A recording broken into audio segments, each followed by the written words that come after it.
할렐루야. 크신 은혜가 오늘도 여러분 중에 넘치기를 주의 이름으로 축원합니다. 성가대의 찬양을 들으면서 여러분의 마음에 기쁨이 넘치셨던 것 같아요. 그죠?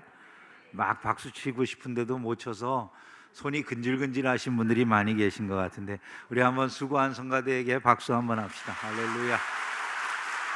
맥주 감사주일 그러면 좀 말도 이상하죠, 그죠? 맥주 감사주일이 뭐냐 이런 생각이 드실 수 있어요.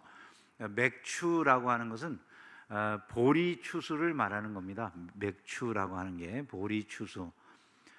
이 보리추수기를 감사하게 한 이유는 그것이 아마 이스라엘에게 있어서 처음 거두는 열매들이 나오는 절기였기 때문이리라, 이렇게 생각이 되는 것이, 출애굽기 34장 22절에 보면 77절 곧 맥추의 초실절을 지키고, 이렇게 되어 있어요. 77절 곧 맥추의 초실절. 초실절이라고 하는 말이 첫 열매 절기라는 얘기입니다. 그러니까 첫 열매를 거두는 보리 추수의 첫 열매를 거두는 그때에 하나님께 감사하고, 또 새 말에는 수장절을 지키라, 이렇게 말씀을 했어요. 새 말에는 한 해의 끝자락에는 수장절을 지키라, 이런 말씀이죠. 수장절은 우리가 11월 달 되면은 뭐를 지켜요? 추수감사절을 지키죠. 이제 추수감사절이 일종의 그 수장절에 해당되는 그런 개념으로 지키는 거라, 우리가 물론 구약적인 개념을 가지고 지키는 건 아니지만 이스라엘이 지켰던 그런 절기들을 이런 것들이 의미 있음을 생각하면서 우리가 하나님 앞에 감사한다, 이렇게 생각하시면 될 것 같아요. 그리고 이제 초실절, 첫 열매 절기에 해당되는 이때에 우리가 맥주감사주일로 그렇게 지키는 겁니다. 첫 열매를 감사한다라고 하는 건 의미가 있습니다. 왜냐하면 우리가 일반적으로 세상 살아갈 때에도 첫 번째 것을 굉장히 소중하게 여기잖아요. 첫 번째 것에 대해서 여러분 생각나시는 거 많이 계시죠? 처음 결혼했을 때, 뭐 두 번 결혼할 거 아니니까 어쨌든 결혼했을 때 여러분 감격이 있죠, 그죠? 그리고 또 우리가 뭐 살면서 첫 집을 장만했을 때, 집이 여러 집을 살아봤어도 맨 처음 그래도 보잘것없는 집이라고 하더라도, 작은 집이라도 부부가 함께 노력해서 첫 집을 장만했을 때 감격이 크죠, 그죠? 저도 결혼해서 맨 처음에 수원에다가 14평짜리 걸어서 5층 올라가야 되는 그런 아파트지만은 거기 14평짜리 이렇게 자그만한 아파트를 장만하고 들어갔는데, 그 감격이 크더라고요. 그냥 아무것도 없는 그 방바닥에 누워가지고 좋아했던 기억이 나거든요. 거기 뭐 연탄도 밖에다가 그 집 안에서 버리고 그러던 아파트인데도 야, 이 아파트가 참 이런 집에 살게 되다니 하는 그런 생각을 하면서 감격했던 기억이 나요. 많은 그 뭐 사람들이 월급을 받지만 내가 직장에 취직해서 첫 직장을 갖고 첫 월급을 받고, 이거 기억이 남죠, 그죠? 사람들이 굉장히 감사한 마음이 들잖아요. 저는 맨 처음에 세상에서 돈을 제가 일해서 받아본 첫 돈이 그 남의 집에 입주과외를 해가지고 입주과외비로 처음 받은 8만 원, 이 돈이 처음 받아본, 내 인생에서 부모님의 용돈을 받았다가 처음 받아본 돈이었거든요. 온갖 상상력이 다 동원되더라고요. 8만 원 가지고서. 마음속에 그때 대학 등록금이 한 25만 원 정도밖에 저희는 안 했었거든요, 신학대학이. 그러니까 뭐 그렇게 8만 원이 작은 돈은 아닙니다. 대학 등록금에 해당되는 것에서 한 3분의 1 정도 되는 거니까, 야, 이거 가지고서 우리 어머니 뭐 좀 해드려야 되겠다, 이런 생각을 했던 기억이 나요. 그래서 시계를 하나 멋진 걸 사드리고 싶었는데 그게 돈이 얼마 안 되더라고요, 가서 보니까. 그래가지고 결국 남대문 시장에서 짝퉁 시계를 하나 사가지고 중국에서 만들어진 짝퉁 시계를 우리 어머니에게 선물했던 그런 기억이 나요. 근데 사람이 처음 뭐 것을 누린다는 거 아주 참 소중하게 여겨지잖아요. 첫 차, 구입했던 첫 차. 제가 이제 그 처음에 85년인가 6년인가에 포니2를 갖다가 중고차를 샀거든요. 근데도 지금 타는 어떤 차보다도 기억에 남아요, 항상. 그리고 제일 감사한 마음이 많았던 것 같아요, 포니2. 그때부터 제가 차 탔으니까 괜찮죠, 그죠? 포니2를 타가지고 중고 포니2를 샀는데, 지금과 같이 뭐 오토매틱도 아니고 이렇게 기아 변속을 해야 되는 이런 차량을 사가지고 처음 차를 타고 나갔는데 뒤로 백을 할 줄을 몰라가지고, 백을 뭐 시험은 분명히 붙었는데 백을 이렇게 하려고 언덕 있는 데서 하려고 그러니까 앞에 바로 차가 와 있으니까 이렇게 1차선에서 마주보고 이렇게 서 있는 상황인데 제가 빼줘야 될 상황이었거든요. 근데 제가 이제 바로 입구에 들어와 있었고 이 차는 이렇게 쑥 올라오려고 하는 데 있는데 제가 빼주면 되는데 뒤로 빼려고 하니까 자꾸 차가 앞으로 내려가는 거예요. 이 차를 받게 생겼어요. 그래가지고 어쩔 수 없이 차를 세워놓고 그 사람 보고 가라고 가라고 이러던 기억이 나요, 부천에서. 지금도 그 생각이 아주 생생한데, 그때는 그래도 뭐 그분이 마음이 좋아가지고 차를 뒤로 빼줘서 어떻게 앞으로 가는 것만 해가지고 돌아왔던 기억이 납니다. 애도 여러 자녀들을 낳는다 하더라도 첫 아이 낳았을 때 기억이 제일 강렬하죠, 그죠? 안 그런가요? 처음엔 정신없이 낳았어요, 목사님. 그게 무슨 말씀이세요? 이런 분이 계실는지 모르겠는데, 그래도 첫 아이 낳을 때가 제일 강렬하잖아요, 그죠? 그러니까 할머니들도 되게 첫 손자, 뭐 첫 손녀 이런 걸 되게 이뻐하고 오랫동안 정들이고 그러는 경우들이 많이 있지 않습니까? 첫 번째 것 굉장히 소중하다 이렇게 생각하죠. 우리가 하나님께 드릴 때에도 그래서 첫 번째 것을 드리게 하시는 경우들이 있잖아요. 첫 번째 것을 소중하게 여기는 마음들이 있기 때문에 가장 소중한 것을 하나님 앞에 드리는 이런 마음의 자세로 살아가야 된다, 그런 걸 우리에게 교훈하시는 내용이 될 겁니다. 근데 흥미로운 것은 아무리 감격스럽고 아무리 좋은 것도요, 우리는 금방 잊어버려요. 아니면 그 감동을 소멸시켜요. 살아가다 보면 그러잖아요. 이스라엘 백성들이 출애굽을 했어요. 얼마나 감동스러웠겠습니까? 감격스러웠겠습니까? 그들은 그 홍해를 가르고 애굽 군대가 수장되는 모습을 보고 출애굽을 해서 자유인이 되었어요. 그런데 그 처음에 춤추고 기뻐하고 찬양하던 이 사람들이 일상의 생활에 여러 가지 어려움들에 노출이 됩니다. 그 위에 걸어가는데 물이 없죠. 걸어가는데 양식이 없죠. 그때마다 이들이 이제 이전에 누렸던 그 감격, 그건 온데간데 다 까맣게 잊어버리고 지금 현실의 고통, 현실의 고난, 이것만 생각하는 사람들이 되더라는 거예요. 사람들이 거기에 감사가 있습니까? 감격이 있습니까? 우리도 처음에 아이를 주셨을 때 하나님 감사합니다, 우리도 마침내 엄마 아빠가 될 수 있었네요, 뭐 이런 감격을 누리지만 얼마쯤 지나다 보면 애가 자라면서 싸가지 없는 짓을 하거나 그러면 왼수 같은 새끼가 태어나가지고 그냥 막 이러면서 막 삶을 살아갈 때도 있잖아요, 사람이.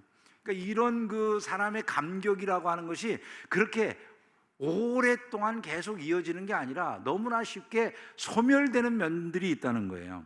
저는 왜 하나님께서 천열매절기를 지키게 하셨을까? 이것도 그 많은 이유 중에 하나라고 생각이 돼요.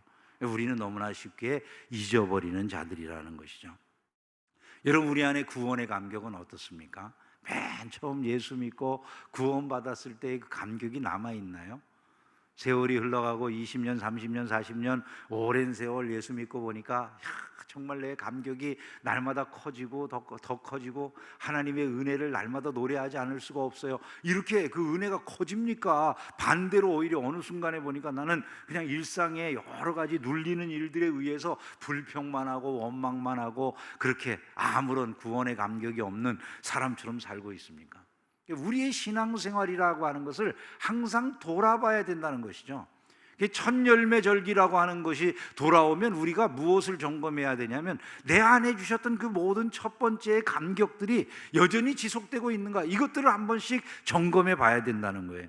오늘 이 맥주감사주일에 우리가 그러한 은혜를 점검하고 하나님을 향한 감사를 회복하는 시간이 되기를 주님의 이름으로 축원합니다. 바울은 우리가 감사해야 될 많은 이유들을 교훈을 합니다. 먼저 바울이 교훈하는 감사의 이유는 받은 은혜가 너무 많다는 거예요. 받은 은혜가, 우리가 받은 은혜들이 무엇이 있느냐? 바울은 먼저 우리가 택함을 받았다 이렇게 말합니다. 하나님이 택하사, 12절에 그렇게 말씀을 했어요. 하나님이 택하사, 우리는 하나님의 택함을 받은 자들이라는 거예요. 택함을 받았다는 얘기가 무엇입니까? 많은 중에서 특별하게 사랑을 입었다라는 뜻이에요, 이게요. 많은 것들 중에서 특별하게 사랑을, 내가 여러 물건이 있어요. 물건이 있는데 요거 택했어요. 그게 무슨 말이죠? 똑같은 물건들이 많이 있는 데서 요거 택하면 내가 요거 더 사랑했다는 얘기잖아요.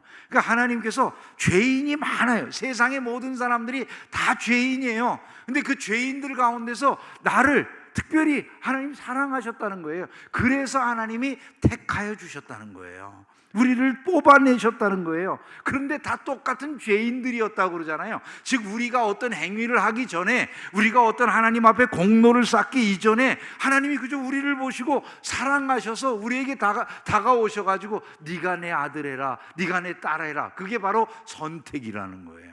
여러분, 저와 여러분들이 그러한 은혜를 입은 자들임을 잊지 않기를 주님의 이름으로 축원합니다. 아무런 값 없이 공로 없이 의롭다함을 입었다, 이렇게 말씀하지 않습니까? 성경의 로마서 3장에서 우리에게 교훈하고 있는 내용이 그거라는 거죠. 우리에게 어떤 공로도 어떤 의도 없는데도 불구하고 하나님께서 우리와 같은 죄인을 수많은 죄인들 가운데서 일방적으로 사랑하셔서 특별히 뽑아내 주셨다는 거예요. 우리가 예수를 믿는다는 건 바로 그 자리를 거쳐왔다는 거잖아요.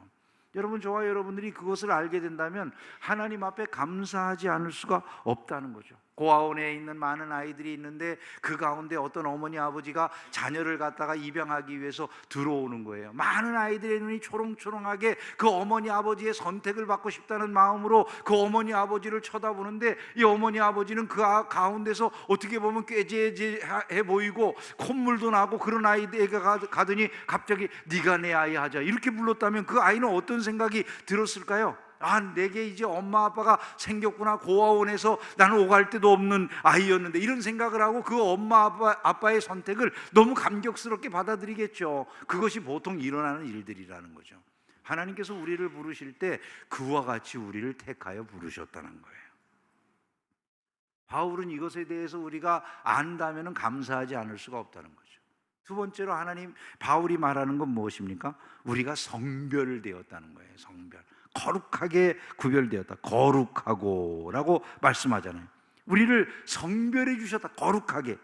거룩하게 구별이 되었다라는 말은 무슨 의미를 갖습니까? 우리가 이제까지 세상에서 죄인 가운데 죄를 지면서 살던 사람들인데, 우리는 이제부터 사는 것이 마귀나 죄나 세상을 위해서 살아가는 것이 아니라 하나님을 섬기며 살아가는 사람들로 그 위치를 바꿔주셨다는 거예요. 너는 지금부터 나를 믿고 나를 섬기는 사람이 되라. 이게 성별이에요. 거룩함이라고 하는 것은 내가 말을 느릿느릿하게 하는 게 거룩이 아니에요. 찬송 부를 때도 느리게 불러야만 거룩한 게 아니에요. 그죠? 거룩 이렇게 거룩해지는 게 아니에요. 거룩 해도 돼요. 상관없어요. 그런 것이 아니라 내가 지금 하나님을 섬김으로 말미암아 거룩하게 성별이 된다는 거예요. 우리를 특별히 구별 지으신 거예요. 이게 우리가 누리는 놀라운 복이라는 거예요. 지금부터 너는 천국의 삶을 살아가는 사람이야, 너는 의의 삶을 살아가는 사람이야, 이렇게 따로 구별을 해주셨다는 거예요. 네가 지금부터 해야 되는 일은 나를 섬기고 나를 전파하고 나를 증거하는 일이야. 세상 다른 사람들이 안 하는 일이잖아요. 세상에서 배운 사람들이 그 일을 합니까? 세상에서 많이 권세를 가진 사람들이 합니까? 그거 아닙니다. 세상에 있는 사람들은 그거 할 줄 모릅니다. 근데 거룩하게 구별해서 하는 일은 하나님 나라 백성으로서의 삶을 살게 하시는 거다. 이 일을 위해서 우리를 구별하셨다. 바로 이것이 얼마나 놀라운 은혜인가를 안다면 그 사람들은 평생에 감사할 수 있다는 거예요. 바울은 우리가 그런 은혜를 입었다는 것이죠. 세 번째로 우리가 감사해야 될 이유를 바울은 우리가 입은 은혜가 있기 때문인데 하나님의 사랑을 받았다는 거예요. 하나님의 사랑받는 자처럼 우리 사랑받는 자. 여러분, 하나님의 사랑을 받게 됐다는 게 얼마나 놀라운 일인지 우리는 항상 기억을 해야 돼요. 원래 우리는 죄인이기 때문에 어떤 대상들입니까? 하나님의 진노의 대상, 하나님의 징계의 대상, 하나님의 매질의 대상, 하나님이 지옥 보내야 될 대상들, 그게 우리들이라는 것이죠. 그럼 사랑의 대상이 되기 전과 아닌 때의 큰 차이점을 우리가 알아야 되는데, 우리가 사랑의 대상이 되기 이전에 만나는 하나님은 어떤 하나님일까요? 심판주 하나님이죠. 그죠? 우리를 심판하실 하나님을 우리가 만나는 거예요. 근데 우리가 사랑의 대상이 됐어요. 사랑이 대상이 된 다음에 우리의 신분의 변화가 일어나죠. 어떤 신분의 변화가 일어납니까? 영접하는 자, 곧 그 이름을 믿는 자들에게는 뭐가 일어납니까? 하나님의 자녀가 되는 일이 일어나는 거예요. 그죠? 그리고 우리가 예수를 영접한다. 여러분 예수를 영접하셨어요? 어떻게 영접했어요? 그렇죠. 예수를 믿는 게 영접이에요. 우리가 예수님을 어떻게 영접해요? 예수님 믿는 게 영접이에요. 예수님에 대해서 어떻게 믿는 거예요? 주는 그리스도시요 살아계신 하나님의 아들이십니다라고 믿는 게 영접이에요. 내가 그분을 영접했어요. 그러면 뭐라고 말씀합니까? 그 이름을 믿는 자들에게는 하나님의 자녀가 되는 권세를 주실 것이니, 아니에요. 주셨으니잖아요. 그죠? 그러니까 여러분들은 이미 자녀가 됐습니까? 아닙니까? 자녀가 되었다는 거예요. 그러면 자녀가 사랑을 입고 자녀가 되었습니다. 하나님을 어떻게 만나게 될까요? 자, 한번 생각해 보세요. 여러분들이 하나님의 자녀가 된 다음에 죄를 안 짓나요? 죄를 짓겠죠. 죄를 짓는데 이전에 내가 하나님의 사랑을 받기 이전에 하나님을 만나면 심판주로 만나죠. 그죠? 죄인이니까. 근데 자식이 죄를 졌어요. 부모는 그 자식을 어떻게 볼까요? 예? 너는 왜 그렇게 사니? 이렇게 보는 거죠. 얘야 제발 좀 나를 닮아라. 부모의 마음으로 우리를 만나주신다는 거예요. 여러분 우리는 완전하지 못하죠. 여전히 우리가 예수를 믿는다고 해서 갑자기 예수님과 똑같은 의인의 삶을 살아가는 그런 존재가 되지 못해요. 죄악이 많고 허물이 많아요. 그런데 예수 그리스도의 은혜를 입은 자들로 우리를 보시는 거예요. 그래서 하나님의 자녀 삼아주셨고 그리스도의 의를 힘입은 자들이라고 인정해 주시고 천국 백성으로 받으셨어요. 그렇기 때문에 우리를 보시는 것은 세상 살아가는 동안에 우리가 여전히 완전하지 못하고 부족함이 있어도 마치 자녀이기 때문에 자녀를 대하듯이 우리를 바라보신다는 거예요. 심판의 대상으로 보시는 게 아니란 말이죠. 이래도 아멘을 안 하는 거 보면 할렐루야. 네. 이게 얼마나 큰 은혜냐. 이걸 말씀하는 거예요. 우리가 사랑을 입었다. 사랑을 입었다. 할렐루야. 너무나도 놀라운 은혜를 입은 줄로 믿습니다. 그걸 안다면 이젠 두려워할 필요가 없는 것이죠. 우리가 하나님 앞에서 감격 속에 살아가는 자들이 된 것을 알게 된다는 것이. 또한 바울이 우리가 입은 은혜를 뭐라고 말씀합니까? 용서받았다는 거예요. 용서받았다. 주께서 너희를 용서하신 것 같이 용서받았다. 당자를 한번 생각해 보세요. 허랑방탕하게 아버지의 재산 다 허비하고 거지꼴이 돼가지고 이제 아버지 생각을 해요. 내가 아버지 집에 있었으면 이런 일은 당하지 않았을 텐데, 내가 아버지 집에 돌아가야 되겠는데 아버지 집에 있는 품꾼들도 잘 사니까 내가 돼지의 음식을 먹으면서는 못 살겠어서 아버지께로 돌아가긴 돌아가야 되겠는데 어찌하면 좋을까 생각을 하잖아요. 근데 이 아들이 아들됨을 생각하지 않아요. 내 아버지 집의 품꾼의 하나로라도 쓰임을 받으면 좋겠다는 생각으로 돌아가는 거예요. 예, 무슨 염치가 있겠습니까? 자기 아내는 도무지 아버지의 아들이라 칭함을 받을 만한 자격도 없다는 생각을 가지고 돌아갑니다. 그런데 그 아버지는 어떻게 합니까? 그 아버지는 달려나와서 그 아들을 껴안고 입을 맞추고 그 아들에게 새 옷을 입혀주고 가락지를 껴주고 그 아들을 환영해주면서 잔치를 베풀어주는 이런 일을 한다는 거예요. 소를 잡고 큰 잔치를 배설해 주는 거예요. 그 아버지는 그 자식을 자녀로 받으시는 거예요. 여러분 이게 용서예요. 이게 하나님의 용서예요. 우리가 받은 은혜가 바로 그런 것들이다 라고 하는 것을 말씀하신 거예요. 주께서 너희를 용서하신 것 같이. 여러분 이런 은혜를 아는 사람들의 입에서 저절로 나오게 될 찬양이 뭐겠어요? 나 같은 죄인 살리신 주님의 은혜가 너무 놀랍습니다. 그 은혜로 나는 잃었던 생명을 찾았고 광명을 얻었습니다. 이 찬양이 저절로 나오지 않겠습니까? 우리도 한번 그 감격 속에 이 찬양을 한번 불러보겠습니다. 나 같은 죄인 살리신. 우리 한번 찬양하시죠.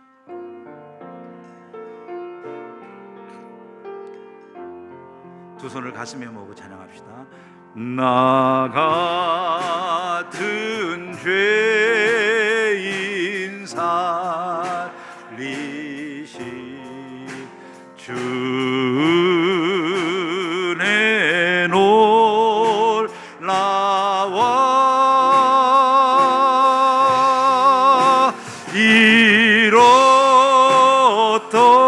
생명 찾았고 광명을 얻었네.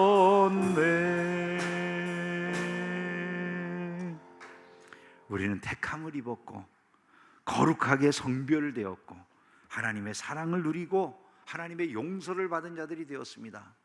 그러면서 바울이 우리에게 해주는 말씀이 뭡니까?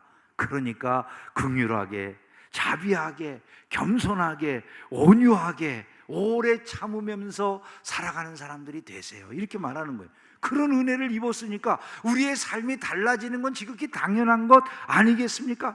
우리의 모든 삶이 예배가 되게 해야 되지 않겠냐고 말합니다. 피차 가르치며 권면하며 시와 찬송과 신령한 노래를 부르며 감사하는 마음으로 하나님께 찬양하고 무엇을 하든지 말에나 일에나 다 주 예수의 이름으로 하고 그를 힘입어 하나님께 감사해야 되지 않겠냐고 바울은 말씀하고 있는 것이죠. 이것이, 이 은혜가 우리 안에 충만할 때 비로소 그러한 삶이 가능하게 되는 줄을 믿습니다. 바울은 또한 우리가 누리는 놀라운 은혜 가운데 하나로 이 평안의 축복을 우리가 누린다라고 말씀을 하고 있어요. 15절에 보면 그리스도의 평강이 너희 마음을 주장하게 하라. 너희는 평강을 위하여 한 몸으로 부름을 받았나니 라고 말씀합니다. 우리는 평강을 누리는 자들로 부름을 받았다는 거예요. 여러분, 우리가 평안을 잃어버리게 되는 가장 궁극적인 원인이 뭐라고 생각하세요? 죽음을 두려워하기 때문이죠. 죽음을 두려워하기 때문에 우리는 마음의 평안을 잃어버려요. 예를 들어 이런 일이 벌어져서 이번에 아주 비극적인 일이 우리나라에서 벌어졌는데, 시청역 앞인가 어디에선가 거기 시내 한가운데서 차량이 막 역주행 와가지고 9분이나 되는 분들이 소중한 생명을 잃어버리는 일이 있지 않았습니까? 거기에서 많은 사람들이 두려움을 호소하죠. 내가 늘 다니던 평범한 이 직장 출근길에서 이런 어려움을 당할 수도 있구나. 사람들에게 얼마나 충격이 됩니까? 두려운 마음들이 사람들이 생길 수밖에 없는 이런 일들이 벌어졌잖아요.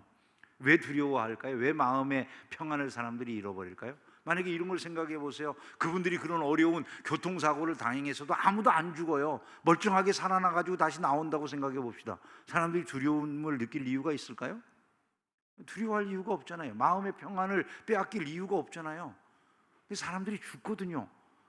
그것으로 이 세상의 모든 생명이 끝난다라고 생각하게 되니까 평안을 잃어버릴 수밖에 없죠. 가난해요. 굶어요. 굶어서 여러 가지로 굶주림 때문에 우리가 두려워하고 걱정해요. 한 3일만 굶으면 남의 집 뛰어넘지 않을 이런 사람이 없다, 이런 말까지 하잖아요.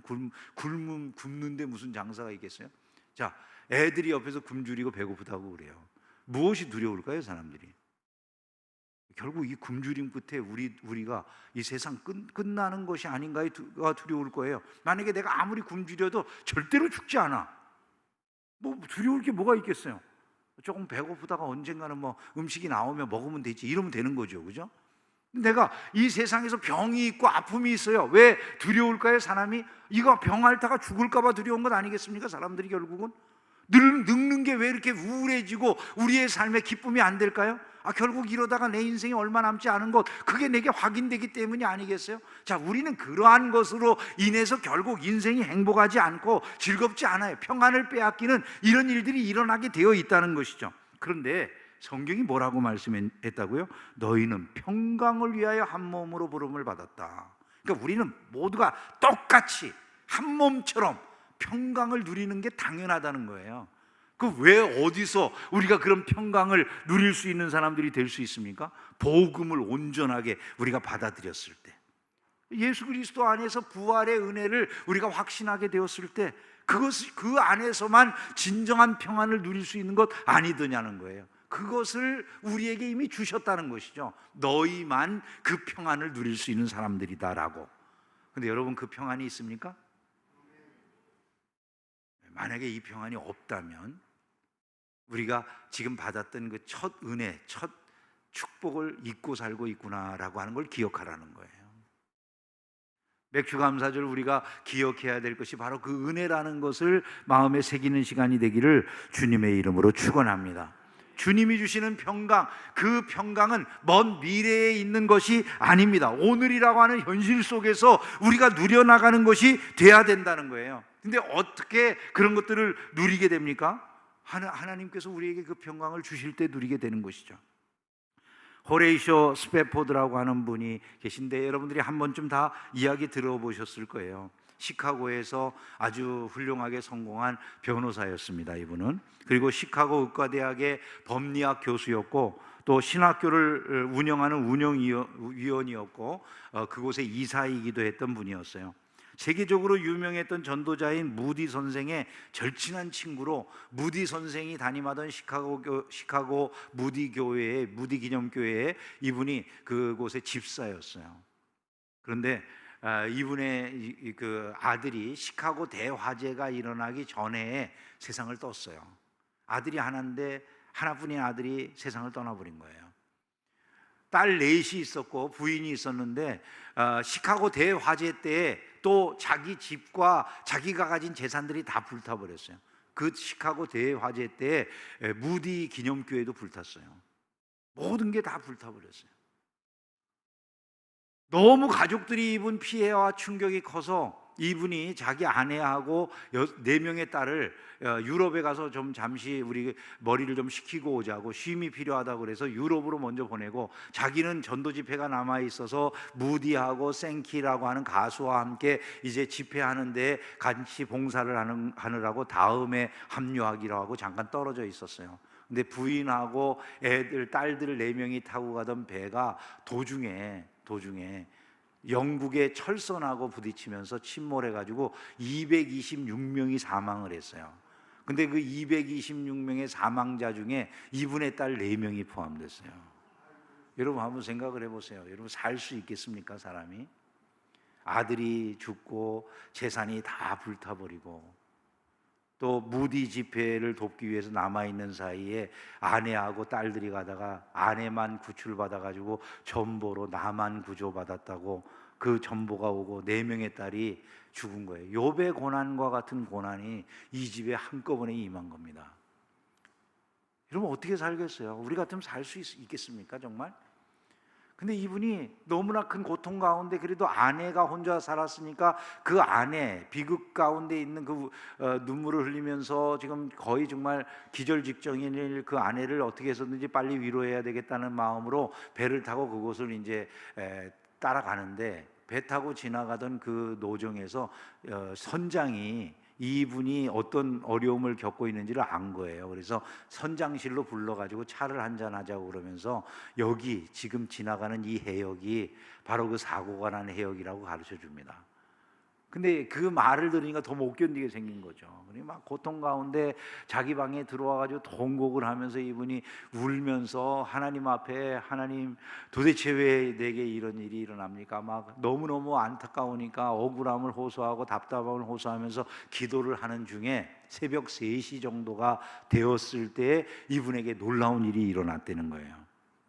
자기가 이제까지 경험해보지 못했던 놀라운 평안이, 그렇게 슬프고 도무지 극복할 수 없는 것 같은 그 슬픔을 극복하고도 남을 수 있는 놀라운 평안이 자기의 심령을 덮더라는 거죠. 너무나 충격을 받았어요. 그래서 그때의 그 경험을 이분이 시로 남겼어요. 그게 이런 시예요. 사탄이 뒤흔들고 고난이 찾아와도 그리스도가 내 지난한 처지를 살피시며 그의 피가 내 영혼을 위하여 흘려진 축복의 확신이 나를 이끌게 하소서. 이 거룩함의 축복이요, 내 모든 죄 십자가에 못 박혔으니 내 감당할 바 없네. 주를 찬양하라 내 영혼이요, 나의 믿음이 드러날 그날을 예비하시네. 구름이 물러가고 나팔 소리 울리면 주가 심판하러 오시리라. 그럼에도 불구하고 내 영혼 평안해, 내 영혼 평안해. 이런 시를 썼어요. 이분의 이 이야기를 가수인 그 필립 블리스라고 하는 사람이 들었어요. 너무나 감동을 받았어요. 이 필립 블리스라고 하는 사람이 너무 감동을 받았어요. 그래서 이분의 이야기를 자기가 가사로 쓰고 곡을 붙였어요. 그게 413장 찬송가예요. 413장 찬송가. 내 평생에 가는 길 순탄하여. 어느 누가 그런 순간에 평안할 수가 있겠습니까? 그의 정신이 미쳐버렸기 때문일까요? 아닙니다. 그는 너무나도 똑바른 정신을 가지고 영원한 주님의 나라에 소망이 너무나 분명히 있기 때문에 모든 것을 이길 수 있는 능력을 새로 회복했다는 사실을 믿으시기를 주님의 이름으로 축원합니다. 위로부터 임하는 평화가 오게 되니까 그걸 이기는 거예요. 여러분의 인생길에 평화가 없고 답답함이 있다, 주님이 여러분에게 평화를 주시는 분이다라는 걸 믿으셔야 돼요. 그리고 이미 그것을 누릴 수 있는 능력을 주셨다는 사실을 믿으셔야 돼요. 세상의 모든 것 때문에 누리는 평안이 아니라 하나님의 보좌로부터 임하는 그 평화, 그것이 우리에게 임할 때 모든 것을 극복하게 될 줄로 믿습니다. 우리가 그러잖아요.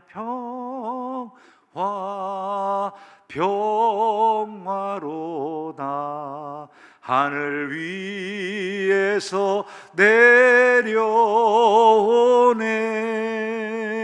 그 사랑의 물결이 영원토록 내 영혼을 덮으소서. 시대가 불안감이 많이 일어나고 어려움이 초래되고 있는 그런 시대의 한가운데를 살고 있습니다. 그래서 더 평안이 필요한데 우리 그리스도인들이 바로 그 평안을 나누는 사람들이 돼야 되는데 그리스도인들이 더 불안해요. 우리의 본자리를 찾아야 될 줄로 믿습니다. 예수 믿는 믿음의 능력을 회복하는 역사가 이 맥주감사주일에 일어나게 되기를 주님의 이름으로 축원합니다. 나를 구원하시고 내게 주신 그 평안, 그것을 내 안에 있게 하신 그분을 발견하는 그분 누구십니까? 예수 그리스도세요. 그래서 바울은 우리가 누리는 모든 이 은혜의 근거가 되시는 예수 그리스도 때문에 우리가 감사해야 될 것을 말씀하는 것이죠. 그리스도로 말미암아 하나님께 감사하라. 예수 그리스도가 계시지 않느냐? 예수 그리스도 그분 때문에 이 은혜가 있고 이 평안이 있는 것 아니겠습니까? 골로새서는 옥중 서신이잖아요. 옥에서, 감옥에서 바울이 쓴 서신인데 그 놀라운 은혜들을 생각하니까 자기가 감옥이라고 하는 이 안타까운 처지에 있으면서도 골로새서의 매 장마다 감사를 표현해요. 1장 3절에도 보면 우리 주 예수 그리스도의 아버지께 감사하노라. 1장 12절에 보면 아버지께 감사하게 하시기를 원하노라. 2장 7절에 감사함을 넘치게 하라. 3장 15절에 감사하는 자가 되라. 3장 17절에도 보면 아버지께 감사하라. 4장 2절에도 감사함으로 깨어 있으라. 이렇게 말씀해요. 장마다 1장, 2장, 3장, 4장 매 장마다 그 옥중에서 서신을 쓰신 분이 감사해라, 감사해라, 너희들이 감사하는 자들이 되기를 원한다, 그것을 위해 기도해라, 이렇게 말씀하는 것 아니겠습니까? 어떻게 그런 것이 가능합니까? 상황과 상관없이 은혜를 그 마음속에 너무나도 깊이 품었기 때문에 감사하는 거죠. 내가 그리스도를 위해서 일할 수 있다는 것만 해도 너무 감사해요. 바울은 그런 고백을 하는 거예요. 내가 세상에 이렇게 주님을 섬긴다고 핍박받는 것도 감사해요. 나 같은 사람이 뭔데 예수 믿는다고 핍박을 해주네요. 여러분, 이게 말이 됩니까? 그죠? 여러분, 우리는 예수 믿으면 복 받아야 된다고 생각하는데 바울은 그게 아니라요, 예수 믿는다고 저 사람들이 나를 핍박해줘서 고맙다는 거예요. 내가 뭔데 내가 예수 믿는 사람이라고 특별하게 알아주네, 이래서 고맙다는 거 아니겠어요? 여러분, 세상에 이런 일이 어디 있습니까? 바울의 경우는 그 정도로 은혜를 누리고 있었다는 거죠. 저와 여러분들이 어디에 있든지 무엇을 하든지 다 감사할 수 있는 정신은 어디에서 나올까요? 우리가 얻은 이 첫 번째 은혜를 기억하는 데서부터 시작이 된다는 맥주감사주일, 그것은 바로 그것을 기억하게 하는 주일인 줄로 믿습니다. 신자의 마음속에는 이런 감사가 있어야 돼요. 시편 기자가 시편 116편에서 이렇게 말하거든요. 내게 주신 모든 은혜를 내가 여호와께 무엇으로 보답할까? 이것이 우리의 고백이 되어야 될 줄로 믿습니다. 초실절, 맥주감사주일, 첫 열매를 기억하고 감사하는 절기예요. 무엇보다도 구원의 은혜, 첫 감격, 이것을 잊고 살고 있지는 않았는지, 내가 소멸하지는 않았는지 마음속에 기억해보는 시간이 되기를 주의 이름으로 축원합니다. 우리에게 주신 은혜, 우리에게 주신 평강, 그리스도로 말미암아 구원받은 그 구원의 첫 열매에 대한 감격으로 우리의 마음이 가득 차고, 그로 인한 감사가 넘쳐나는 가운데 우리의 일상에서도 모든 것을 넉넉히 이겨나가는 희망과 능력을 소유한 신자가 될 수 있기를 주님의 이름으로 축원합니다.